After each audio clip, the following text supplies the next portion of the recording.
Hey pilots, Craig Game with Paraglider Service USA, and today I'm going to go over a handful of tidbits for enhancing your paraglider sewing operations. So when I sew in loops on paraglider lines, I have the sewing jig that we invented a few years back.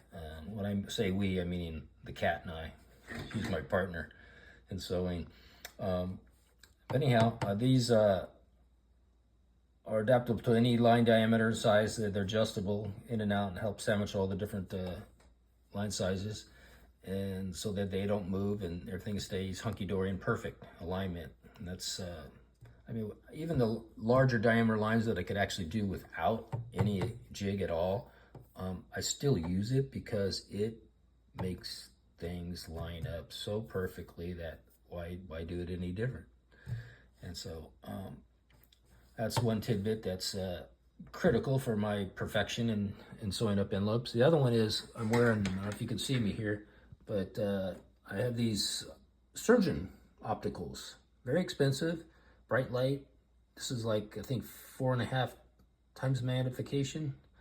And what's great about that is when I'm sewing lines, I can see things that you can't see with your naked eye, problems before they become a problem. So when my upper thread tension is not quite right, I can see it in one stitch, and then I can make my adjustment on the fly and get it perfect.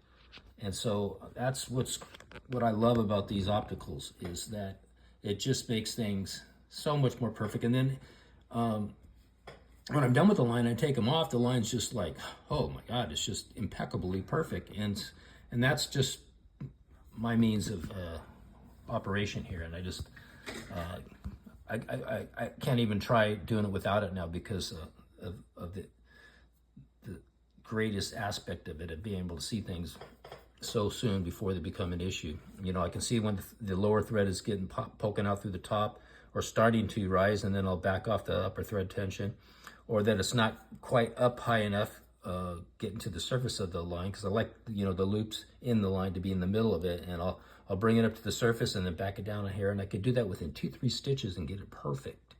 And you can't see that with your naked eye like you can with this. And the next thing I do is I keep track of how many times I use a needle. Well, I got 2 different size needles to use. I use a 90/14 needle, Bernina Microtex, and then a Schmetz size 70/10 needle, which is also I keep track of. And so I keep track of each end loop. So the end loops, you know, are like about 100 millimeters, give or take, depending on the size of the diameter line and length of zigzag stitching. And so that's what I keep track of. And so 25 to 30 end loops before I change the needle out, and I keep track of them.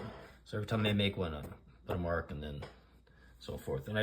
And then also I keep track of what bobbin thread I have in the machine. Tex 70 for the larger diameter lines and Tex 45 for the smaller diameter lines. That'll be in the bobbin case. And then also keep track of how many end loops I make in regards to the bobbin case thread before it runs out. So the bobbin case on the Berninas that I'm using, whether you have the newer series, the Bernina, here's the bobbin case. It's the extra capacity bobbin case. And it comes in the Bernina's 300 series, 400 series, 500 series, and 700 series, and 800 series. So I have a B710.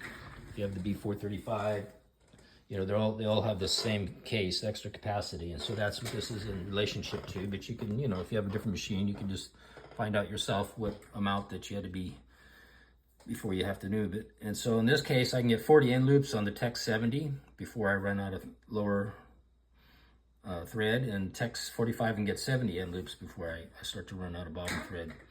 And so that way I don't ever run out of thread midstream on the middle of doing the end loop.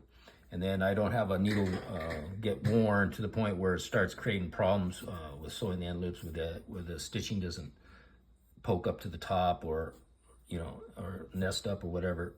This prevents it too by changing them out in the right amount of time. And so those are just some tidbits I thought I'd throw your way. They're very helpful. And another one is having a knee lift here, so that way I can use both hands up here, and this will raise and lower the presser foot. So that's very convenient.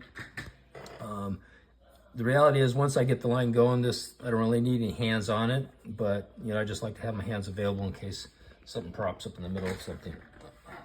So hopefully that's helpful to you all out there. Take care.